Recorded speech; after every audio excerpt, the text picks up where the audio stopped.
And then she said to Elder Daniels, "Elder Daniels, what's this man doing on the platform with me?" Just place yourself in the dramatic situation if you can. The audience was tense.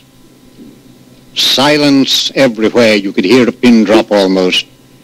And she stared at this man with her piercing glance. And he rose to his full height. He was 6'5". He rose to his full height, looked at her for a moment, then turned on his heel and left the platform.